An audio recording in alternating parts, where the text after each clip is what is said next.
삼족이 멸망한다는 권력자의 말로 권력을 쥐었던 자의 퇴임하는 뒷모습이 너무 초라해서 사람들은 말합니다.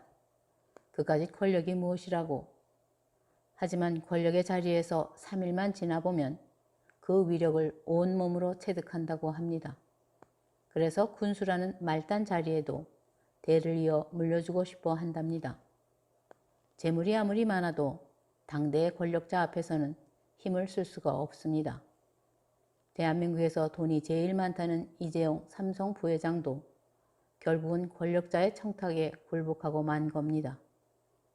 대한민국 성공신화인 기업가 정주영 회장도 1992년 대선에 도전한 적이 있었습니다. 그도 권력을 잡기보다는 권력에서 해방되고 싶었는지도 모를 일입니다. 어쨌든 엄청난 자산가도 당대의 권력 앞에서는 결코 자유롭지 못하다는 겁니다. 그런 권력이니 막상 잃고 나면 그 허무함은 말할 수가 없을 겁니다. 그래서 일단 권력을 잡게 되면 절대 놓으려 하지 않고 퇴임 후에도 자기 사람을 두려고 무리수를 두고 재물을 쌓아두려고 하는 겁니다. 그것만이 권력의 공백을 메워줄 것이라고 생각하고 퇴임 전에 필사적으로 비자금을 만듭니다. 그러나 그런 권력을 가진 것도 모자라 권력을 앞세워 재물까지 취하려 했으니 하늘이 무섭지도 않느냐는 말을 듣는 겁니다. 부자는 망해도 3대를 간다는 말이 있습니다. 하지만 권력 찬탈에 실패하면 삼족이 멸한다고 합니다.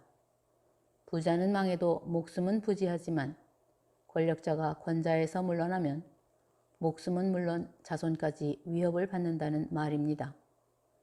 성경에서는 왕의 권력은 하나님이 부여하신다고 했습니다. 백성을 다스리는 통치권을 부여하면서 당부하는 한 가지는 오로지 공의와 정의로 다스리라고 하십니다. 수많은 사람이 권력을 잡으려 하지만 권력가의 말로는 결코 좋을 수가 없습니다. 부자는 가난한 자의 노동력을 착취하고 먹을 것을 빼앗지만 권력을 쟁취하려면 목숨을 빼앗아야 하기 때문입니다. 그렇게 잡은 권력이니 죽는 날까지 편할 날이 없습니다. 영국을 45년간 철권 통치했던 엘리자베스 여왕 1세도 죽는 날까지 침대 밑에 칼을 두고 잤다고 합니다. 누군가 그건 옛날 호랑이 담배 피우던 시절의 정치사라고 하지만 지금도 피만 보지 않았을 뿐 말로 하는 반대파의 저주는 그 어느 것보다 아프고 고통스럽습니다. 그런 권력은 절대 나누지 못한다는 특징이 있습니다. 하나님은 재물을 가진 자에게 끊임없이 나누라고 당부하시지만 권력을 나누라고 한 적은 없습니다.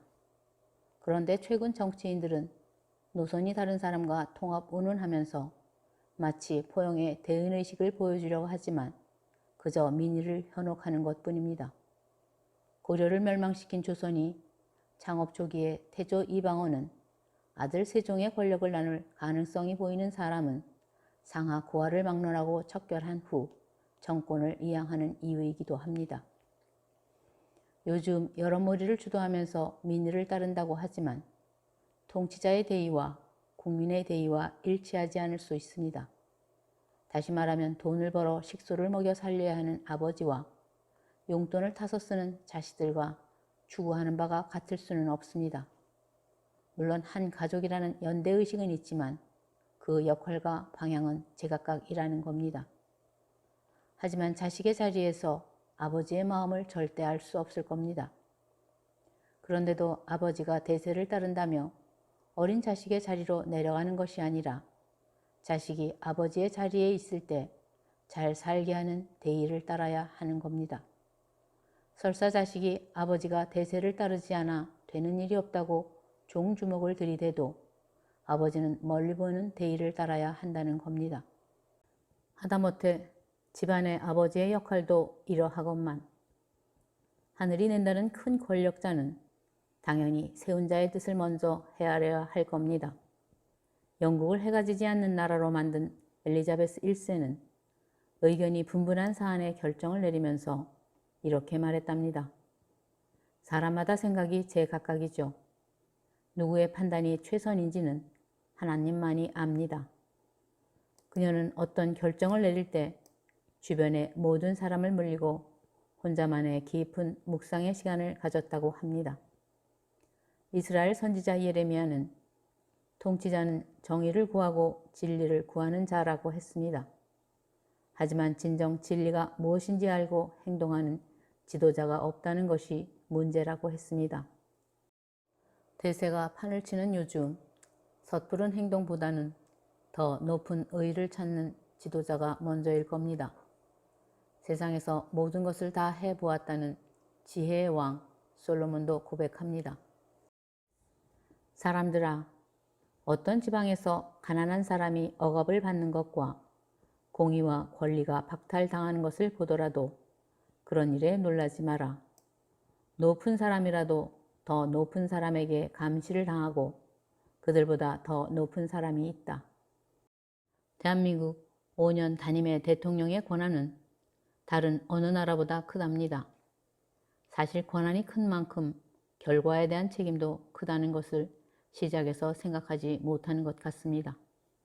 코로나로 2년이라는 공포의 시간을 보냈지만 세월은 흘러 어느새 20대 대통령이 선출되었습니다. 지난해 노태우 전 대통령과 전두환 전 대통령이 죽었습니다. 5월이면 19대 대통령 문재인이 퇴임합니다. 그는 퇴임 후 어떤 삶을 살게 될지, 결국 퇴임 후에 그가 5년 동안 통치했던 열매가 열릴 겁니다. 그동안 퇴임하는 대통령들은 5년 동안 맺은 부실한 열매를 보고 부정하지만 열매는 정직하답니다. 물론 권력이 컸던 만큼 허무함도 클 겁니다. 세상에서 모든 것을 다 해보았다는 솔로몬도 결국 소리칩니다. 헛되고 헛되고 헛되고 헛되도다. 감사합니다.